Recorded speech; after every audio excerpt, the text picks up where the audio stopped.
कुंभकर्ण को जगाने की तैयारी करो।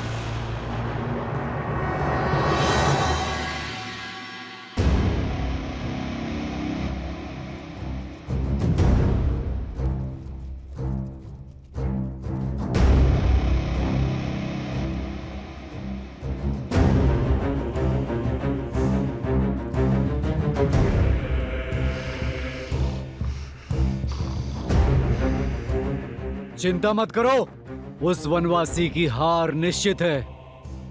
नर है वो, नारायण नहीं। और लंकेश ने उचित ही कहा है, 6 माह में जगे या 6 दिन में। मेरे पिताश्री अजय हैं, अमर हैं, उन्हें जगाने में ही लंका का हित है। खोल दो द्वार।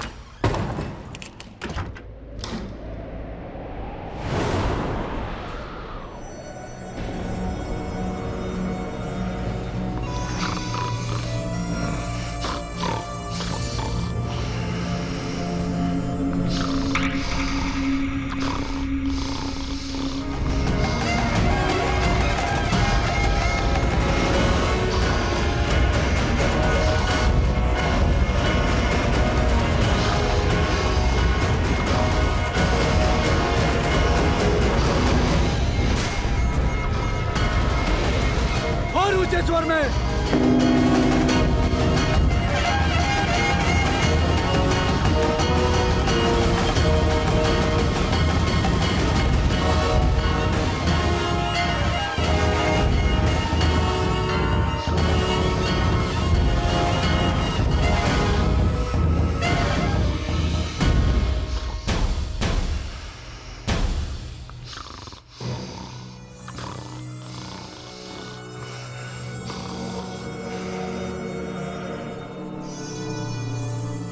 कदाचित तलवार की चुभन और चट्टानों का भार इन्हें उठा दे।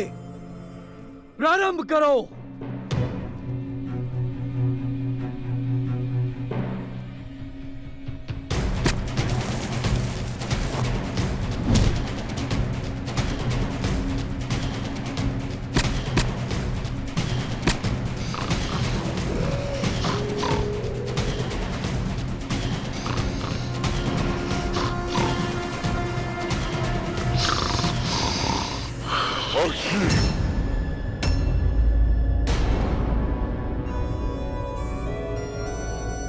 ठंडा जल डालो पिताश्री के मुख पर।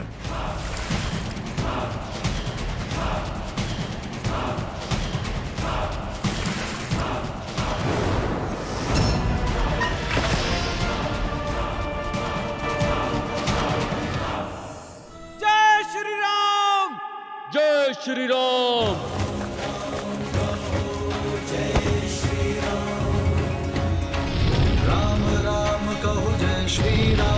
दशरथ नंदन राजा राम, राम नाम भजते हनुमान, अवध बिहारी राजा राम। हनुमान काका, अब अगला लक्ष्य क्या है? वहां विस्फोटक सामग्री है जिसका उपयोग निश्चित रूप से हमारे विरोधी किया जाएगा। चलो रावण को उसके ही सजाए व्यंजन का स्वाद चखाते हैं। लंका में हमने प्रवेश किया है, प्रकाश उत्सव तो बनता है।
केवल एक उपाय शेष है, कदाचित उससे बात बन जाए।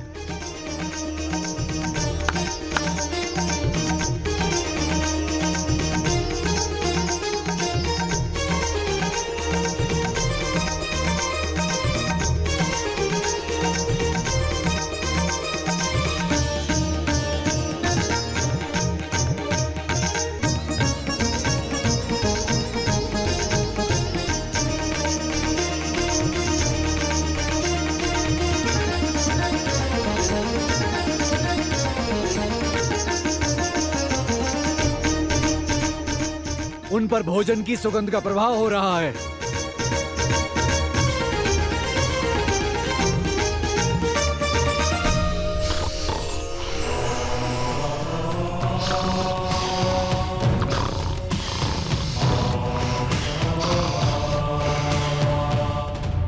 सदा शुभ समाचार लाते हो शार्दुल। क्षमा महाराज, परंतु मैं तो सदैव आपके ही आदेश का पालन करता हूँ महाराज। सब करके देख लिया, गीत संगीत, धुन तान, भोजन की मीठी सुगंध, किंतु आपके भाई की निद्रा है कि टूट ही नहीं रही। उसकी निद्रा को टूटना होगा, जागना होगा उसे। लंका भारी संकट में है। मुझे मेरे कुंभकर्ण की आवश्यकता है।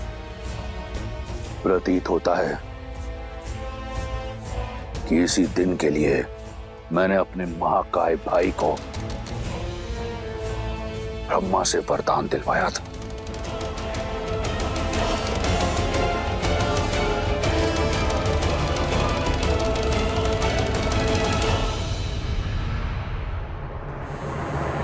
तुम वीर पुरुष, तुम पराक्रमी, तुम मर्यादा के हो स्वामी। नील, तुम संकट हर लो आगामी। मन में है विश्वास तो आकाश में परचम रहेगा। जब होगी जीत तो हर दिशा में राम नाम गूंजेगा। होगा सीता राम का मिलन, तो पर्वत पिघलेंगे। राम की सेना जीतेगी और ध्वज हवा में लहरेंगे। जय श्री राम। जय श्री राम, जय श्री राम। राम नाम भजते हनुमान, अवध में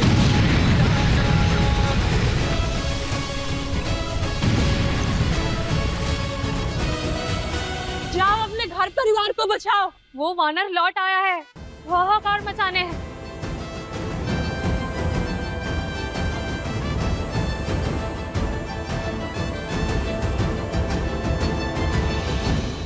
बीच युद्ध में पुनः लंका दहन, जाने क्यों?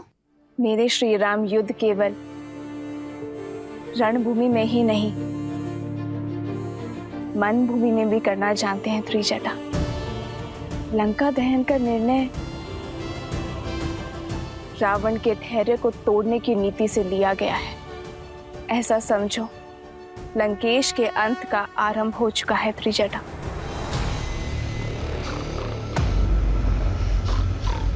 इसकी निद्रा अब तक नहीं टूटी। हर युक्ति लगाकर देख ली महाराज, परंतु पिताश्री हैं कि उठ ही नहीं रहे।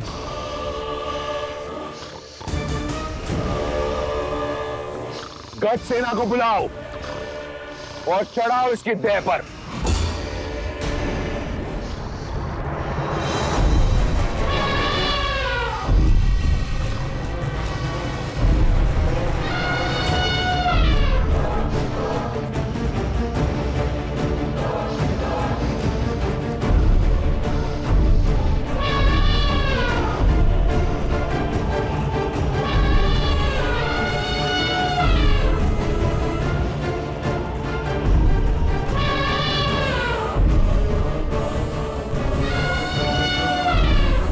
हटाओ इन्हें। उठो कुंभकर्ण, लंका को तुम्हारी आवश्यकता है। तुम्हारे भाई लंकेश को तुम्हारी आवश्यकता है। अपने भाई की पुकार सुनो। उठो, उठो, उठो। मैंने कहा, उठो, उठो, उठो।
बड़े भैया, आप प्रणाम।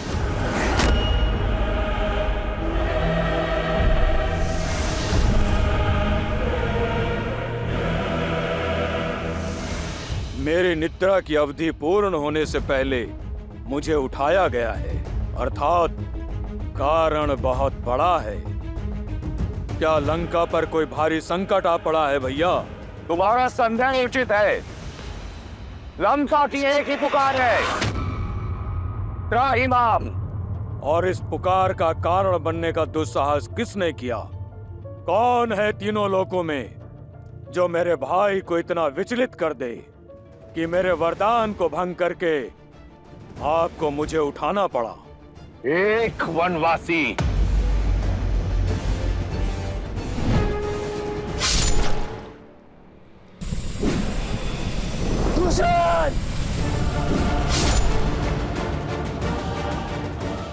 मुझे प्रतिकार, उस राम का सर्वनाश चाहिए मुझे भैया।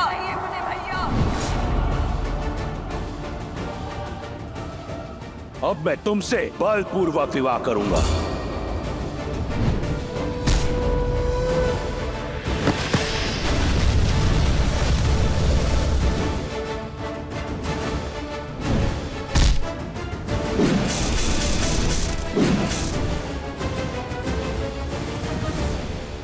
लंका एक बार फिर चल रही है। लंका और उसकी सेना भारी संकट में ग्रस्त है। इस संकट से तुम हमें बचा सकते हो। मैं चाहता हूं कि तुम युद्ध भूमि में उस वनवासी और उसकी मरकटों की सेना पर काल बम कर बरसो।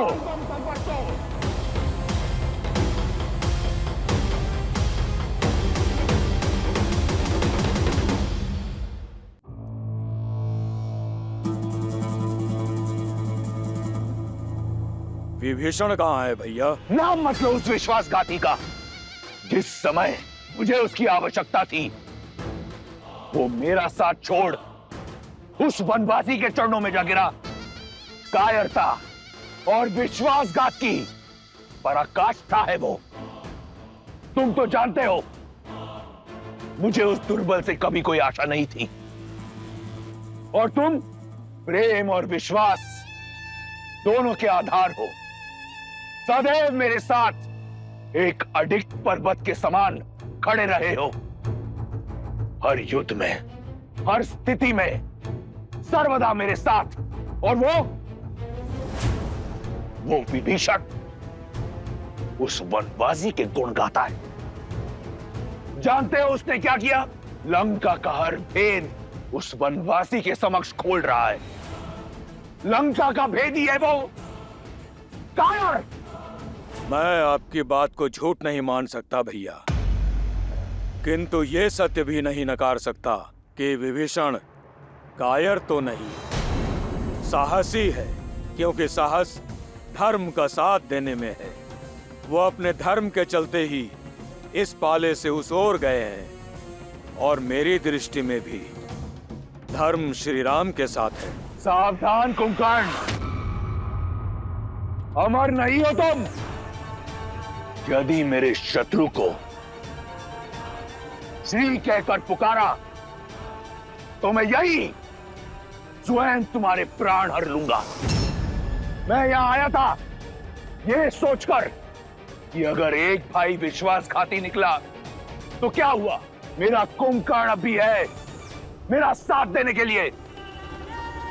परंतु देखो, तुम भी अपने भाई का साथ छोड़ उस राम के रंग में रंग गए। भैया, मैं तो सदा आपके साथ ही था और हूं, पर सत्य से मुंह नहीं छिपा सकता। क्या पर्याप्त लहू नहीं बह गया? शूर्पनखा का मान भंग हुआ, उसके पुत्र का वध हुआ। मेरे भाई खरदूषण, मारीच मामा, मेरे भतीजे अक्षय कुमार, वीर प्रहस्त, अनेकों शक्तिशाली राक्षस वीर काल की भेंट चढ़ गए। निर्दोष राक्षस सैनिकों से लेकर अबोध वानरों तक सबका संहार हुआ है। और अब तक आपके विचारों पर वासना का आवरण पड़ा है। किसी और की पत्नी को हथियाने का हट आप पर सवार है। सर्वनाशे संयुक्त पन्ने अर्ध त्याजति सह पंडित। जब सर्वनाश सर पर खड़ा होता है, आधा बचा लेने वाला भी बुद्धिमान होता है। तो आप जैसा विद्वान सत्य नहीं देख पा रहा है? क्यों राक्षस कुल के पतन का आधार रच रहे हैं आप? मैं पतन कर रहा हूं राक्षस संस्कृति का? तनिक स्मरण करो कुंभकर्ण, अगर 10 लोकों में राक्षसों की ख्याति है तो मेरे कारण यदि पाताल से लेकर स्वर्ग तक राक्षसों को सम्मान मिलता है, मेरे कारण क्या था मेरे पास? एक टूटी हुई कुटिया, वहां से निकलकर सोने की लंका पाई मैंने अपने प्रयास से, प्रहार से। और क्या चाहते हो तुम? सहस्त्रों वर्षों में संजोया अपना सम्मान माटी में मिला दूं? अपने आत्मविश्वास का समर्पण कर दूं? नहीं। शक्ति का मद आपके ज्ञान को लील गया है भैया। सीता के अपराधी हैं हम, और राक्षसों का हित उन्हें लौटाने में ही है। मुझे तुम्हारे उपदेश की आवश्यकता नहीं है कुंभकर्ण। कर बैठा मैं ये कांड, जिसे मैंने शौर्य समझा तुमने अपराध समझा, तो हुआ अपराध। जिसे मैंने प्रतिशोध समझा तुमने अधर्म समझा, तो हुआ अधर्म। मैंने जो किया सो किया। अब तुम ये बताओ कि तुम क्या करोगे? यहां बैठकर मुझसे वाद विवाद करोगे, या एक भाई की भांति मेरे साथ युद्ध भूमि में उतरकर उस वनवासी और उसके मरकटों की सेना को अपनी वीरता का संदेश दोगे? बोलो। जो साथ ना खड़ा हो उसे विरुद्ध माना जाता है। दुर्भाग्य है मेरा कि तुम भी विभीषण की भांति राक्षस कुल पर कलंक निकले। अपना भोजन पूर्ण करके अपनी निद्रा पूर्ण करो कायर। मुझे तुम्हारी या किसी और की कोई आवश्यकता नहीं। ये कांड मैंने किया है तो संहार भी मैं स्वयं करूंगा। नहीं है तुम्हारी आवश्यकता। रुक जाओ भैया, मैं अपना धर्म निभाऊंगा। ना मैं नारायण को जानता हूं, ना किसी नीति को समझता हूं। आप ही मेरे ईश्वर हैं और आप ही धर्म। आपके लिए जिया हूं और आपके लिए ही मरूंगा। वरदान आपके लिए ही मांगा था और आप पर ही निछावर करूंगा। छोटे भाई के होते बड़े भाई को युद्ध भूमि में उतरना पड़े तो ये कलंक होगा। यदि आपकी इच्छा युद्ध है तो मैं अवश्य युद्ध करूंगा। आपके अधर्म का साथ देने के लिए नहीं, बल्कि अपने भाई और अपने राजा के सम्मान के लिए। जब तक मेरे शरीर में प्राण है, मैं राम और उसकी सेना पर काल बनकर बरसूंगा।